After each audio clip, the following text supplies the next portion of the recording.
नमस्कार, मैं रॉक्सी परवीन और आप सब कैसे हैं। तो आशा करती हूँ आप भी अच्छे होंगे। तो आइए चलते हैं हम लोग वीडियो की ओर। नमस्कार, आज हम लेसन प्लान यानी पाठ योजना को देखेंगे। आज का जो हमारा विषय है वो है सिविक्स यानी नागरिक शास्त्र और टॉपिक जो आज का है हमारा वो है लोकतंत्र का परिणाम। यानी कि जिस देश में भी लोकतांत्रिक शासन है उसका क्या परिणाम देखने को मिलता है, उस टॉपिक को हम यहाँ पर देखेंगे। नागरिक शास्त्र विषय से संबंधित अन्य टॉपिक के लेसन प्लान को आप प्लेलिस्ट में जाकर चेक कर सकते हैं।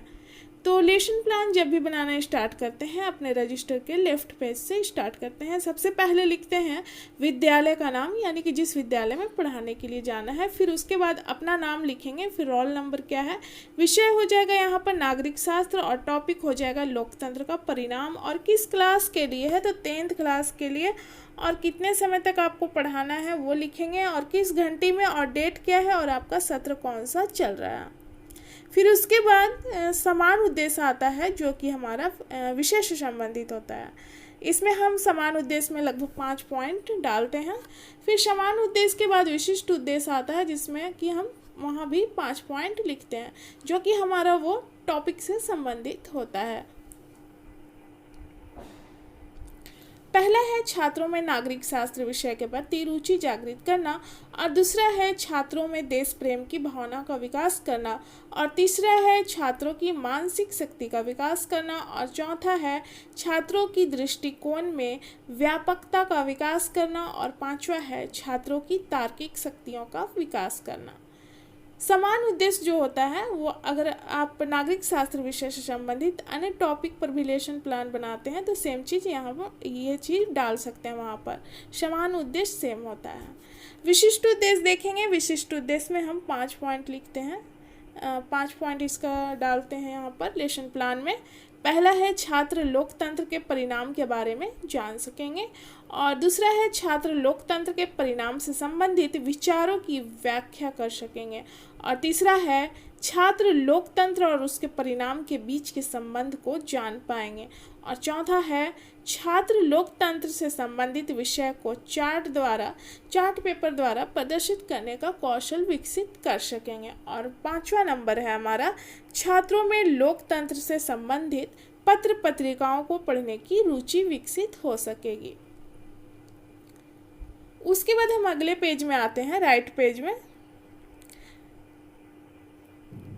सहायक शिक्षण सामग्री में यानी कि पढ़ाने के दौरान आप किन सामग्री का प्रयोग करेंगे उस चीज को लिखते हैं। तो चौक, डस्टर, पॉइंटर, चार्ट, श्यामपट्ट और अन्य शिक्षण सहायक सामग्री।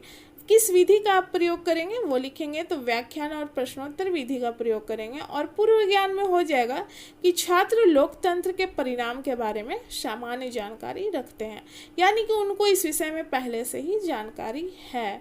फिर वर्ग व्यवस्था में हो जाएगा कि छात्र अध्यापक या अध्यापिका जो भी हैं अपनी सुविधा के अनुसार वर्गों को व्यवस्थित करेंगे।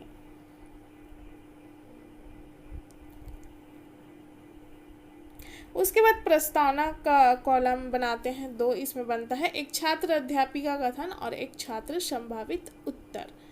तो ये प्रश्न जो ये प्रस्तावना का प्रश्न होता है अधिक से अधिक 5 होता है, और लास्ट में जो क्वेश्चन बच्चों से पूछा जाएगा उसमें हमारा टॉपिक निकल कर आना चाहिए जिस टॉपिक को हमें पढ़ाना है। और ये जो प्रश्न और उत्तर जो होता है ये दोनों एक दूसरे से संबंधित होता है, रिलेटेड होता है। तो जैसे कि पहला प्रश्न करती हैं छात्र अध्यापिका कि हमारे देश का क्या नाम है, तो छात्रों के द्वारा उत्तर आता है भारत। अब दूसरा प्रश्न है कि भारत में किस तरह की शासन व्यवस्था है, तो लोकतांत्रिक शासन व्यवस्था है।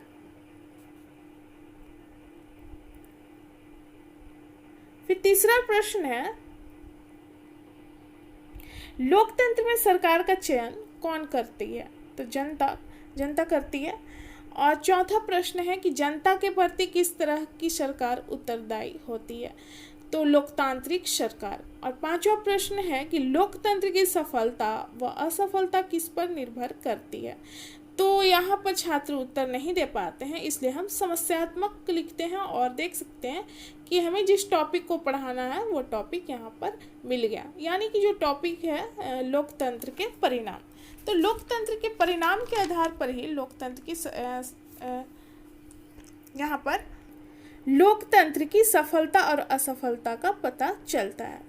अब हम अगले पेज में यहाँ पर दो पॉइंट और है। छात्र अध्यापिका कथन में हो जाएगा लोकतंत्र के परिणाम, और पाठ की उद्घोषणा में हो जाएगा कि आज हम लोग लोकतंत्र के परिणाम के बारे में विस्तार पूर्वक अध्ययन करेंगे। उसके बाद हम अगले पेज में आएंगे, जो कि हम क्या करते हैं, दोनों साइड का पेज यूज करते हैं और 4 कॉलम यहाँ पर बनाया जाता है। इसे प्रस्तुतिकरण के नाम से जाना जाता है।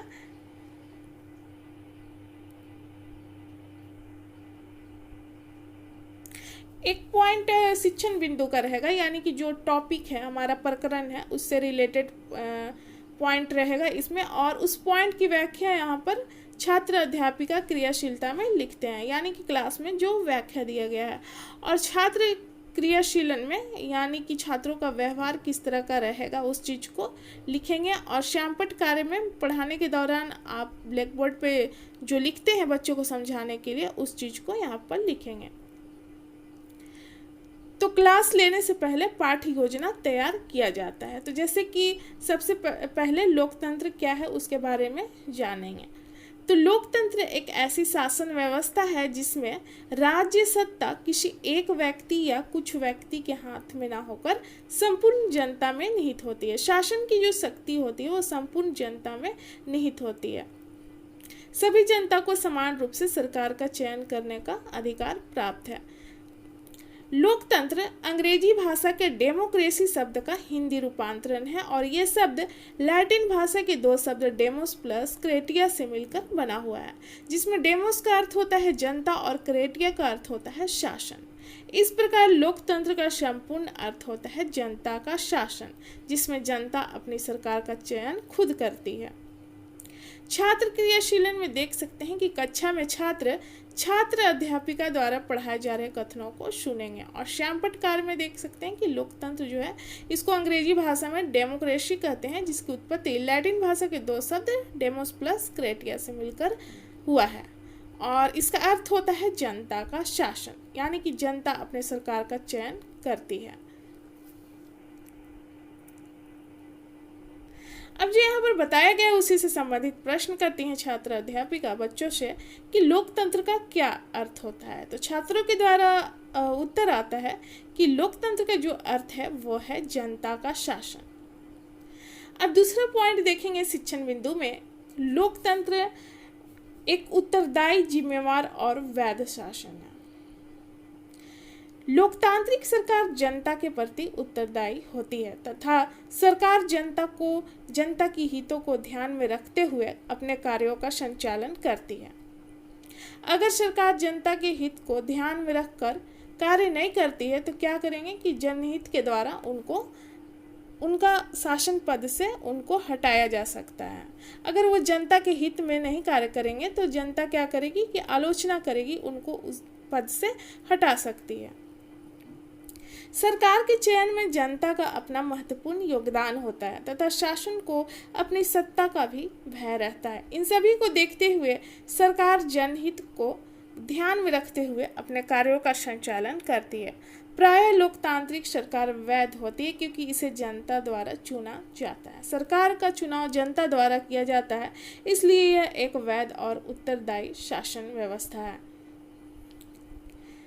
यहाँ पर जो बताया गया है उसी से संबंधित प्रश्न करती हैं छात्र अध्यापिका कि लोकतांत्रिक शासन वैध क्यों है। तो छात्रों के द्वारा उत्तर आता है क्योंकि सरकार का चयन जनता द्वारा किया जाता है, इसलिए लोकतांत्रिक शासन वैध शासन है। अब अगला पेज में हम आएंगे, यहाँ पर भी 4 कॉलम बनेगा और तीसरा शिक्षण बिंदु हमारा जो है वो है लोकतंत्र के सकारात्मक पक्ष या परिणाम। सकारात्मक परिणाम क्या देखने को मिलता है। पहला नंबर है उत्तरदायी, जिम्मेवार और वैध शासन व्यवस्था। लोकतंत्र में सरकार जनता के हितों को ध्यान में रखकर कार्यों को करती है, इसलिए यह एक वैध एवं उत्तरदायी शासन व्यवस्था है।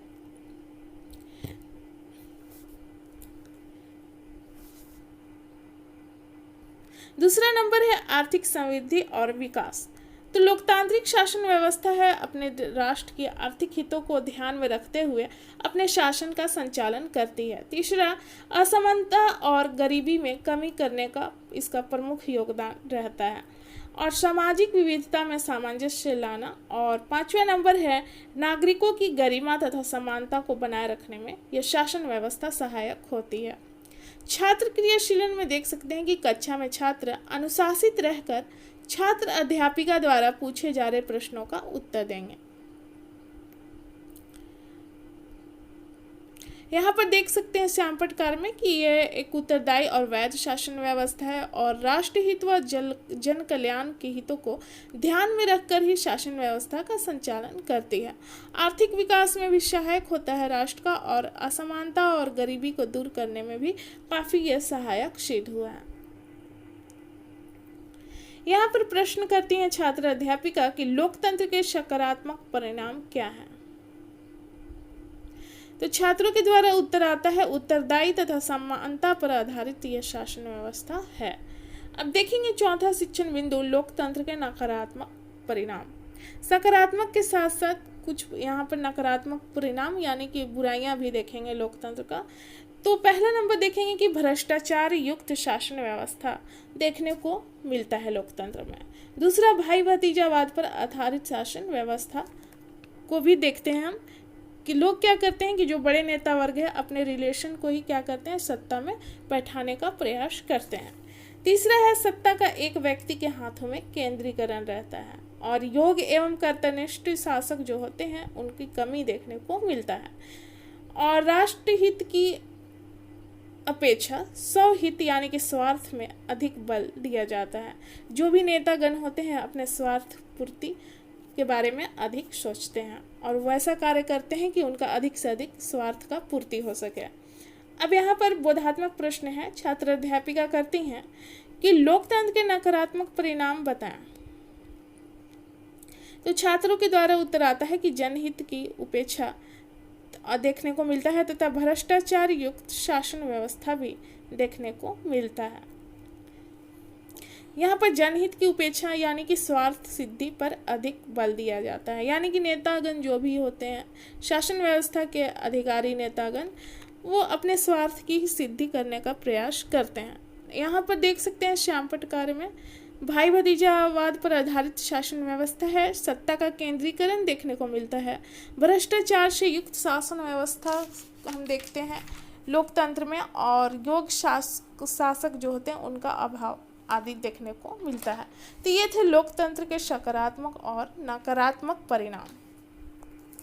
अब उसके बाद प्रस्तुतिकरण यहाँ पर समाप्त होता है। अब अगले पेज में आएंगे, यहाँ पर हम मूल्यांकन करते हैं।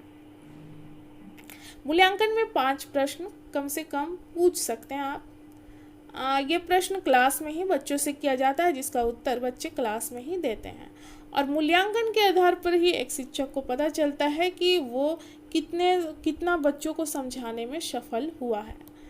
पहला प्रश्न है लोकतंत्र क्या है। दूसरा है लोकतांत्रिक शासन व्यवस्था किस पर निर्भर करती है।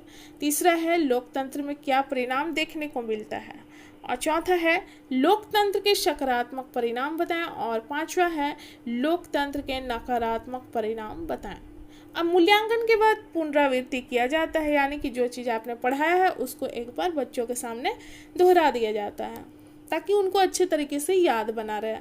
पहला यहाँ पर है कि लोकतंत्र एक ऐसी शासन व्यवस्था है जिसमें जनता अपनी सरकार का चयन करती है।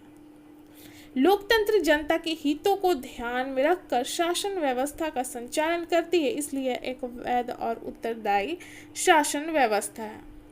लोकतंत्र के सकारात्मक पक्ष में देखा जाता है कि यह जनहित को यानी कि जनता के हितों को ध्यान में रखते हुए अपने कार्यों का संचालन करती है ताकि संपूर्ण जनता का कल्याण और विकास हो, जनता के साथ साथ राष्ट्र का भी विकास और कल्याण हो। ये सकारात्मक पक्ष था। जबकि हम नकारात्मक पक्ष भी देखते हैं लोकतंत्र का। नकारात्मक परिणामों के आधार पर लोकतंत्र एक भ्रष्टाचार से युक्त शासन व्यवस्था है। अब पुनरावृत्ति के बाद हम गृह कार्य देते हैं छात्रों को। पहला प्रश्न है कि लोकतंत्र के बारे में बताएं और दूसरा है लोकतंत्र की परिणामों की व्याख्या करें। तो जो लेसन प्लान है हमारा यहाँ पर समाप्त होता है। मिलते हैं अगले वीडियो में। धन्यवाद।